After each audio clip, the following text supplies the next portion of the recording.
violence where because Crimson Bolt doesn't have any special powers, he basically just takes a wrench and starts hitting people on the head.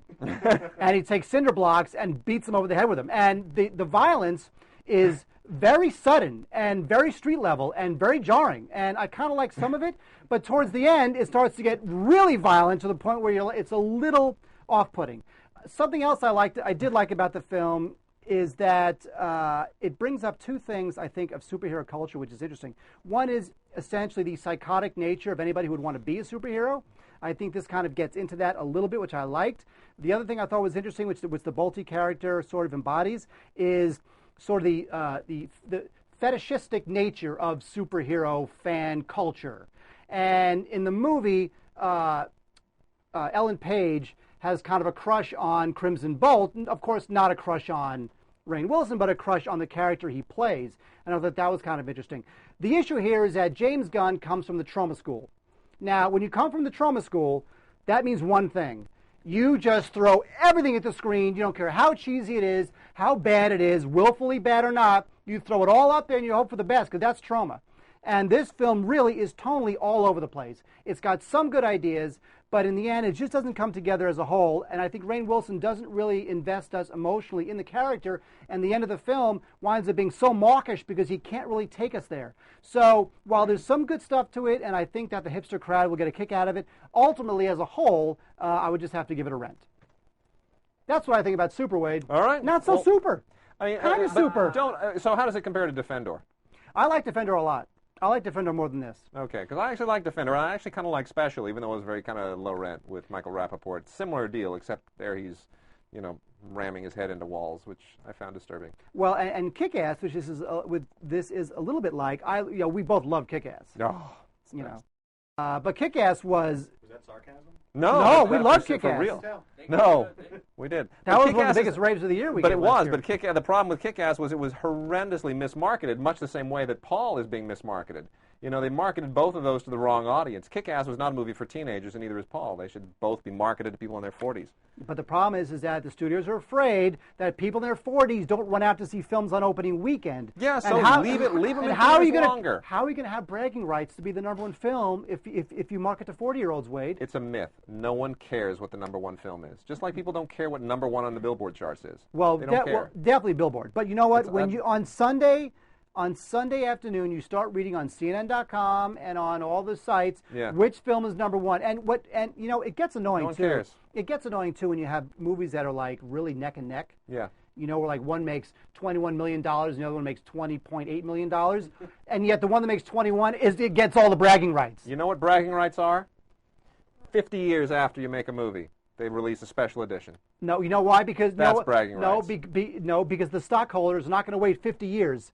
In order to see a return on their investment on Kick-Ass. Well, and Sucker Punch and all this other crap. Some may hang on to their stocks for that long. I will not be alive for that much longer, unfortunately. In fact, I'll be dying tonight after the show. That's how bad it's going. That's how bad the show's going right now. All right, so let's go ahead and wrap this up before we get to news. Do it.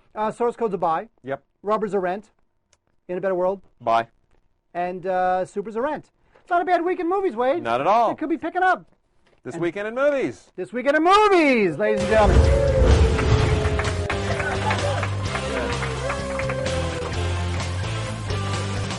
Can we get an applause sign? Yeah. As soon as we get tally lights on the cameras, you know which camera to look at, we'll get an applause sign after that. I only have 2 cameras to look at. I look at that one. We'll set up a Kickstarter campaign for an applause sign. Yeah. Oh, let's do it. Yeah. Do it. Unbelievable. Clap, there's no applause. No, don't clap. There's no applause sign yet.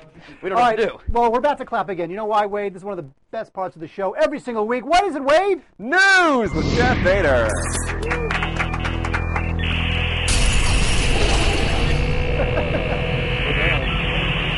Chad, don't take the lack of applause to mean anything. It's not a qualitative judgment on your performance and how much we love the news. I know. No applause sign. I get it. What's going on there at the Empire Market, Chad? At the Empire Market, things are pretty sweet, let me tell you. Pretty sweet. I feel like there's a story there, Simon. Okay. No, that's it. Or is that it? That's all you need to know. Okay, what's the news? All right, what do you got for us, Chad? I've got news. Here it is. Here we go. Gilberto Sanchez, a New York-based glass installer, has pleaded guilty to movie piracy stemming from his illegal upload of the movie Wolverine in 2009. That's right. He's a pirate and a glass installer. This glass installing loser distributed an unfinished version or work print of Wolverine to the file sharing service Mega Upload.